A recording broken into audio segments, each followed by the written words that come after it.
শুভ সকাল বন্ধুরা, কেমন আছো সবাই? নিশ্চয়ই ভালো আছো, আমিও ভালো আছি। তো প্রতিদিনের মতো আজকে আবারও হাজির হয়ে গেছি তোমাদের সামনে নতুন আর একটা ভিডিও নিয়ে। আমি মিত্রা, ত্রিপুরার ছোট্ট একটা গ্রামের মেয়ে, ছোট্ট একটা গ্রামের বউ। তো সকাল হয়ে গেছে আর দেখো ছাদে উঠে তোমাদেরকে একটুখানি দেখিয়ে দিচ্ছি কি সুন্দর ফুল ফুটে আছে।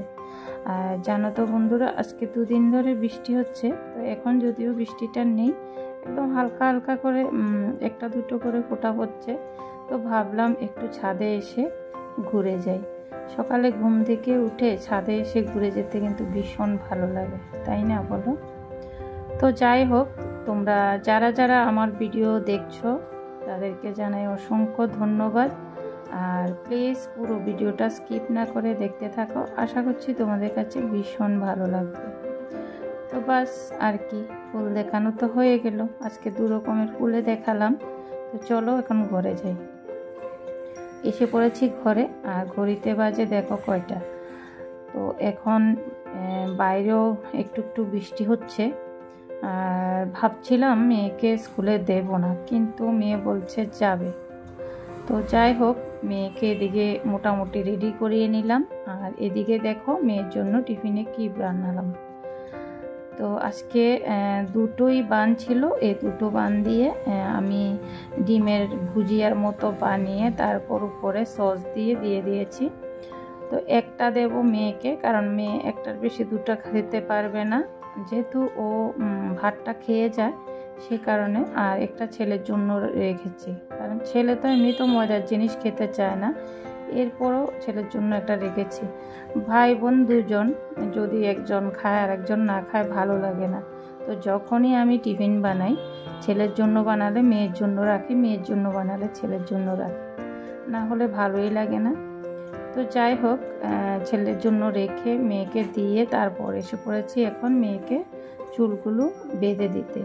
সত্যি মেয়ের চুলগুলো না, মানে কি বলবো, এত ছোট, এরপরও মানে এত চুল ঝরে। আমরা মা মেয়ের চুল প্রচণ্ড পরিমাণে ঝরে। যদিও এখানে আবার আমারও একটা মানে দোষ আছে, সেটা হচ্ছে মেয়েকে আমি একটা তেল বানিয়ে দিই, ওই তেলটা দেওয়ার পর কিন্তু চুল ঝরা কমে যায়। কিন্তু আমি কাজের মানে প্রেশারে ভুলেই গেছি তেলটা বানাতে। তো যাই হোক, তেলটা বানিয়ে দেব আবার। আর এদিকে দেখো মেয়ের চুল বাঁধা হয়ে গেছে। তো এখন মেয়ে তো রেডি, আর ঘর তো অবস্থা কাহিল। তো আমি ভাবলাম ঘরটা একটু গুছিয়ে নিই, যেহেতু এখনও সময় হয়নি। তো আজকে থেকে আমার একটা কাজে ছুটি, তো সেটা কি তোমাদেরকে এক্ষুনি দেখাবো। তো এদিকে দেখো মেয়ের এখনও সময় হয়নি, আর আমি ভাবছি যে বিছানাটা গুছিয়ে নিই। তো আমি বিছানাটা গুছিয়ে নিচ্ছি। আর বাইরে বৃষ্টি হচ্ছে, যার কারণে বেডশিটগুলোও ধুতে পারছি না, কারণ এমনিতেই অনেকগুলো কাপড় ভেজা, তো শুকাতেই পাচ্ছি না কোনোভাবে। আর বৃষ্টির দিনে না, মানে কাপড় শুকাতে না পারলে একদম ভালো লাগে না। তো সে কারণে আমি বেডশিটটা আবার পেতে দিলাম। তো এই যে দেখো আমার কিসের জন্য ছুটি। মেয়েকে তো আগে আমি ড্রেস পরে অনেকটা হেঁটে গিয়ে তারপর দিয়ে আসতাম, কিন্তু আজকের থেকে মেয়ে শুরু হলো একদম বাড়ির সামনে এসে গাড়ি নিয়ে যাবে, আবার বাড়ির সামনে এসে দিয়ে যাবে। এই কাজটা থেকে আমি একটু ছুটি পেলাম। তো যাই হোক, আমার সময়টাও বাঁচবে, আর মানে তাড়াহুড়ো করতে লাগবে না, কারণ দিয়ে আসা তো কি সুন্দরভাবে দিয়ে আসি সকালবেলা, কিন্তু নিয়ে আসার সময় হলে বন্ধুরা বিশ্বাস করবে না, আমার এতটা শরীর খারাপ লাগে, কারণ এত তাড়াহুড়ো করতে লাগে, প্রচণ্ড তাড়াহুড়ো করে। মানে 12টার আগে সব কিছু কমপ্লিট করে তারপর মেয়েকে নিয়ে আসি। তো যাই হোক, মেয়ে তো চলে গেল স্কুলে, দেখতেই পেলে। এখন তোমাদেরকে দেখাই, এই যে দেখো আমার ফ্রিজটা আমাকে এত জ্বালা দিচ্ছে কি বলবো, মানে প্রচণ্ড পরিমাণে বরফ জমে থাকে। তো এই জিনিসটা এতক্ষণ ধরে আমি সেট করেছি, সেটা আর ক্যামেরাবন্দি করলাম না, অনেকক্ষণ সময় লেগেছে।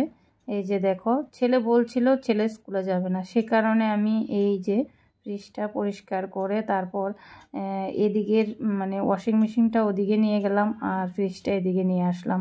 তাহলে সুবিধা হবে। আর ফ্রিজের নিচ দিয়ে এত জল পড়ে, পিছনের যেই মানে ফ্রিজের জল জমে ওইটাও পরিষ্কার করে দিই, এরপরও মানে প্রচণ্ড পরিমাণে জল জমে যায়।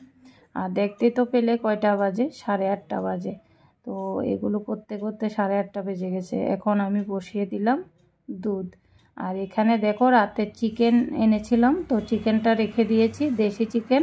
তো এখন বের করে নিয়েছি, রান্না করব। আর এদিকে বসিয়ে দিয়েছি ভাত, দেখতে পাচ্ছ ভাত বসিয়ে দিয়েছি। এদিকে আবার মানে বালতি কাপড়, এগুলো ধুতে হবে, যেহেতু মানে এগুলো স্কুলের কাপড়। আর এখানে দেখো আমি চা মানে করে রেখেছি, ভেবেছিলাম খাবো, এর মধ্যে ছেলে মানে ফট করে বলছে যে স্কুলে যাবে, বুঝতে পারছো।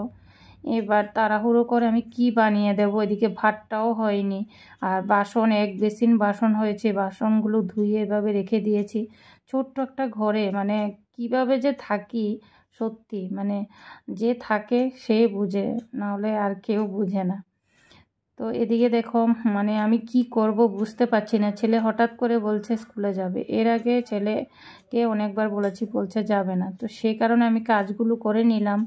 আর এখানে দেখো মানে রাতের একটুখানি ভাত আছে, ওই ভাতটাই আমি এখন ছেলেকে দিয়ে দেব। রাতের একটু ডাল ছিল, সেটা দিয়ে দিলাম। দিয়ে এখন দেখো আমি চা খেতে বসেছি, চাটা আবার গরম করে নিলাম। সত্যি সকাল হলে না একটা ভীষণ তাড়াহুড়ো লেগেছে। এর মধ্যে ছেলেটা প্রথমে বলেছে যাবে না, এরপর বলেছে যাবে, সেই কারণে আরও বেশি তাড়াহুড়ো লেগে গেছে।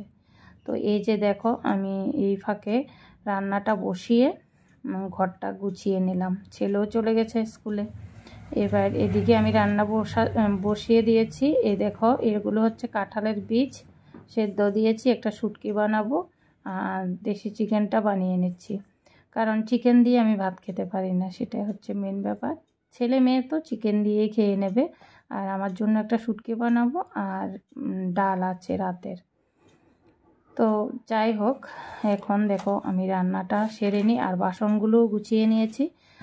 আর এখানে তোমাদেরকে দেখাই, এই যে দেখো আমার ছেলের সিক্রেট জিনিস, দেখতে পাচ্ছ সুন্দর করে গুছিয়ে গাছিয়ে রেখেছি। ওর এগুলো ভীষণ সিক্রেট জিনিস, যেগুলো কাউকে দেখাতে চায় না। তো আমি তোমাদেরকে একটুখানি দেখিয়ে দিচ্ছি। সত্যি বন্ধুরা, ঘরটা তো ভীষণ ছোট, তোমরা দেখতেই পাচ্ছ। এই ঘরটার মধ্যে সব কিছু এভাবে গুছিয়ে গাছিয়ে রাখা যে কতটুকু মানে মুশকিল, সেটা মানে একমাত্র আমি জানি, যেহেতু আমি ছোট ঘরে থাকি। দেখো বন্ধুরা, আমার এখনো রান্না হয়নি, কাপড়ও হাফ ধুয়েছি। আর মেয়ে দেখো এসে পড়েছে, সেই টিভি চালিয়ে দিয়েছে, দেখতে পাচ্ছ। তো রান্নাটাও দেখো, এই যে দেখো রান্নাও এখনো কমপ্লিট হয়নি। সত্যি গ্যাসটা মনে হচ্ছে আস্তে আস্তে জ্বলছে। তো যাই হোক, এতক্ষণ ধরে না আজকে প্রথম দিন গিয়েছে, তো যার জন্য মানে খুবই টেনশন হচ্ছিল। এই যে দেখো মানে আমার ঘড়িতে 12:10 আমরা মানে ঘরে এসে পড়ি। তো এর মধ্যে আজকে মানে একটু লেট হয়ে গেছে। আর আমাকে পাগলের মতন লাগছে, দেখতে পাচ্ছ। কারণ আমি এই দেখো তোমাদেরকে দেখাই,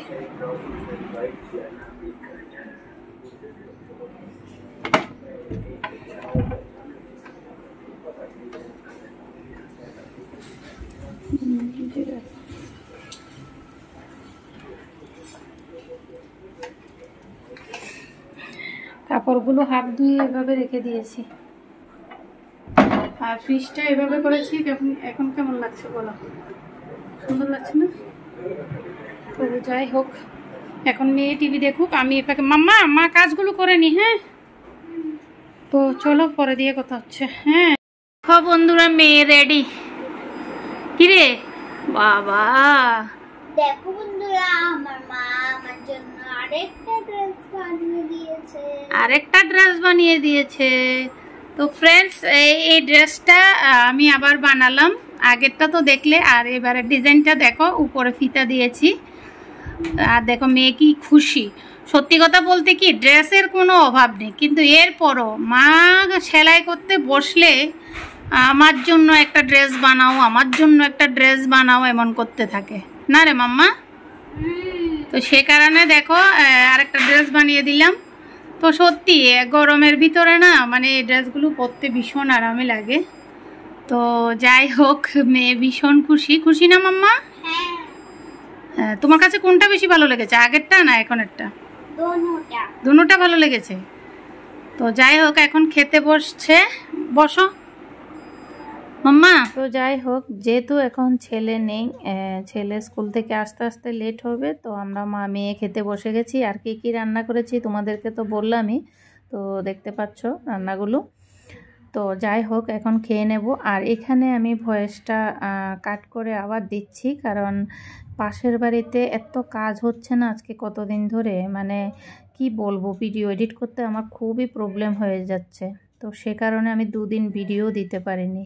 তো যাই হোক, কি করার, যেহেতু আমরা ভাড়া বাড়িতে থাকি, কোনো দিকে যেতেও পারবো না, ভয়েসও দিতে পারবো না, এইভাবে ঘরে থেকেই মানে করতে হবে।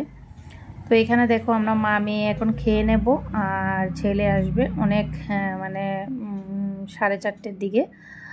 তো যাই হোক, আমরা খেয়ে নিই, আর ভিডিওটা বাড়াবো না, এখানেই শেষ করব। ভিডিওতে যদি কোনো কিছু তোমাদের ভালো লাগে তাহলে অবশ্যই পাশে থেকো। তো টাটা বন্ধুরা, বাই বাই।